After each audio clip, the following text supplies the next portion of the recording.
भारत आज दुनिया के नक्शे पर एक बड़े खिलाड़ी के रूप में देखा जा रहा है। अमेरिका, रूस, चीन, यूरोप, हर कोई भारत से रिश्ते मजबूत करना चाहता है। संयुक्त राष्ट्र से लेकर G20 तक और शंघाई सहयोग संगठन SCO से लेकर BRICS तक हर मंच पर भारत की मौजूदगी अहम हो गई है। विदेश नीति की इस सफलता पर अक्सर लोग कहते हैं, भारत की कूटनीति बहुत स्मार्ट हो गई है, हर जगह संतुलन साध रही है। लेकिन सवाल यह उठता है कि क्या सिर्फ बाहर दुनिया में चमकना ही काफी है? सच यह है कि विदेश नीति की ताकत हमेशा भीतर से आती है। अगर देश के अंदर समाज बंटा हुआ है, अर्थव्यवस्था डगमगा रही है और राजनीति स्थिर नहीं है, तो बाहर की सारी स्मार्टनेस टिकाऊ नहीं रह पाएगी। विदेश नीति को आसान भाषा में समझें तो यह वही है जैसे किसी किसान का मंडी का व्यवहार। किससे दोस्ती रखनी है, किससे दूरी बनानी है, किससे लेना देना करना है और कब किसका साथ देना है।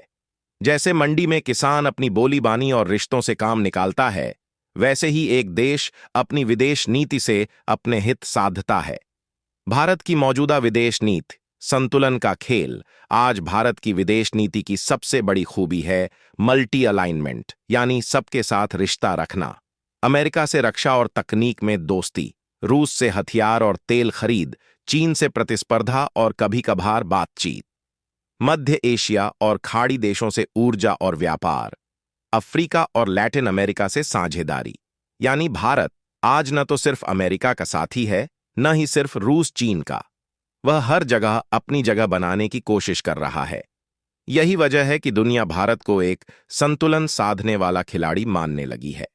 विदेश नीति की सफलता का राज घर की मजबूती, लेकिन यह खेल सिर्फ बाहर तक सीमित नहीं है। इतिहास गवाह है, जब भी किसी देश ने विदेश में ताकत दिखाई है, उसकी जड़ें उसके घर में रही हैं। अमेरिका आज सुपर पावर है क्योंकि उसकी अर्थव्यवस्था मजबूत है और विज्ञान तकनीक में उसकी पकड़ है। चीन दुनिया को चुनौती दे रहा है क्योंकि उसने अपने उद्योग, व्यापार और सेना को मजबूत किया।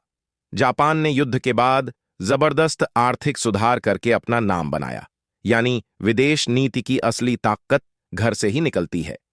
अगर घर की नींव कमजोर है तो बाहर की इमारत कितने दिन खड़ी रहेगी? भारत को आज कई गंभीर चुनौतियां हैं जो विदेश नीति की नींव को कमजोर कर सकती हैं। आर्थिक चुनौतियां, बेरोजगारी लगातार बड़ी समस्या बनी हुई है। कृषि क्षेत्र संकट में है। उद्योग और निवेश की रफ्तार धीमी है। सामाजिक चुनौतियां, जाति और धर्म के नाम पर राजनीति, समाज में बढ़ती खाई, शिक्षा और स्वास्थ्य में असमानता। राजनीतिक चुनौतियां, दलों के बीच तीखा टकराव, संसद और संस्थाओं पर अविश्वास, दीर्घकालिक दृष्टि की कमी।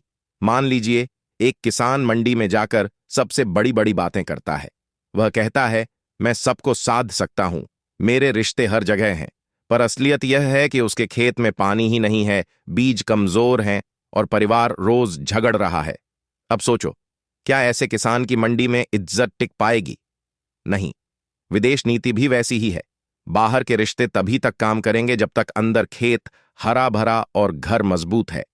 रोजगार बढ़ाने के लिए उद्योग और MSME को मजबूत करना, कृषि में नई तकनीक और बेहतर दाम, शिक्षा और कौशल विकास पर जोर, सामाजिक एकता, जाति और धर्म की राजनीति कम करना, समान अवसर देना, भाईचारा और एकता की संस्कृति मजबूत करना, राजनीतिक स्थिरता, दलों को मिलकर राष्ट्रीय हित को प्राथमिकता देना, संस्थाओं पर भरोसा। विदेश नीति को सिर्फ एक दल की उपलब्धि न बनाना, बल्कि पूरे देश की। अगर भारत अपने घर को मजबूत करेगा तो विदेश नीति लंबे समय तक सफल रहेगी। तब भारत न सिर्फ संतुलन साधने वाला खिलाड़ी होगा, बल्कि एक वैश्विक नेता बन पाएगा।